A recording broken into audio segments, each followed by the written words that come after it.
Oh God, this is the Mondayest Monday ever. And I'm in a grumpy mood. This won't be a rant, but I'm grumpy. I'm going to talk about the leadership of Canada, the Canadian dollar, and rentals in Toronto. But first, I am constantly being messaged about this account here. And as you can see, I'm blocked from seeing this account, but I've been told that account has more followers than my actual account. I wish there was something I could do about this. Do you know how demoralizing it is to try and promote myself by doing these videos on a regular basis and then have that happen? More followers on a fake account. All right, the Canadian dollar. First up, the slide towards 60 cents has abated. What's going on? Oil is gaining. Why is oil gaining? Because China is trying to prop up their economy. Bank of China may issue more yuan bills to curb speculation. I like this part. Stock exchanges ask fund managers to restrict stock selling. It's funny how they never restrict stock buying, eh? You know, when there's excessive enthusiasm for certain stocks and it just keeps going up and up and up, even though there's no reason for it to. They never stop that. And as expected, our foreign currency balance has fallen. It fell by almost $1 billion. Because this is measured in US dollars, oddly enough, most of that is just a loss of value in currencies that we hold. It was about an $800 million loss in value. They call it a reevaluation effect. The reevaluation effect was mainly due to the depreciation of the euro, the Japanese yen, and the pound sterling relative to the US dollar. And this could get worse because, President Trump is going to take over. And everyone's already expecting economic turmoil. And when there's economic turmoil, people tend to flood into the US dollar, driving up its value, exaggerating the economic turmoil for the rest of the world. Excellent. All right, I am tagged in this whole Toronto condo thing endlessly. All right, perspective here. As I'm being tagged in these videos, it seems that the entire world feels like there is a crisis amongst condominiums in Toronto. There is a glut. There is a plethora of places to rent and buy. Isn't that what you wanted?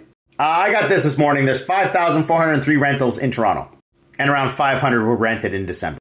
I have said the same thing for now 3 years.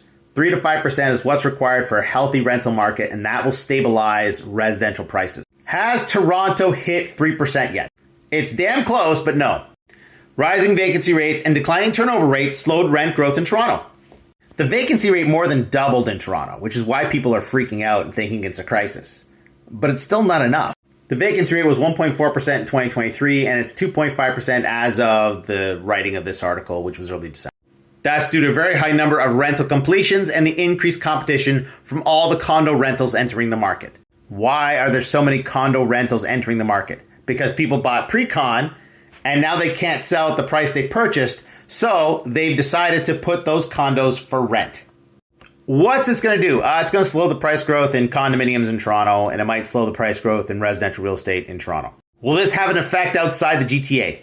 Probably not. Is this enough to stabilize the market in general? No. That has to double still.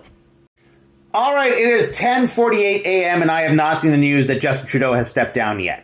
But it is expected this week. All the outlets are saying the same thing. And this weekend, the Pierre Poilievre Jordan Peterson interview was quite popular. Look, I don't support the man, and I have my reasons. But I still saw parts of the interview. So that whole 41 million viewing thing, that doesn't mean 41 million people are supporting Pierre Poilievre. Now, people vote with their gut. What I say is not going to change anything. I've been making videos recently just to make sure I temper expectations. And he said another ridiculous thing in this interview. Well, he said several ridiculous things, but I digress. Let me focus on one. I'm paraphrasing, but he said Canada has more land than any other country, so our residential property prices should be the lowest of any country. Either he's completely bullshitting you, or he honestly believes it. I think he's feeding you a line of bullshit. Look, the problem we have in Canada is that we're all jammed up along the border, especially here in Ontario. You're either along the 401 corridor or you're nowhere. Now, I am sure that our northern communities are beautiful places to be. I'm not knocking them at all. But these northern communities are very far away from the economic hubs of the country, and therefore, their values are lower. This is in Timmins. It's a very nice place. It's 8 hours away from where I live, so it's a hell of a commute. It's only 6 hours to Toronto. So the property values in locations like Timmins or Kapuskasing or any northern community, they're much more reasonable than somewhere along the 401 or somewhere close to the border. So what are you trying to say, man? Like, yeah, Canada has a ton of land, but we all live along a slender portion of it.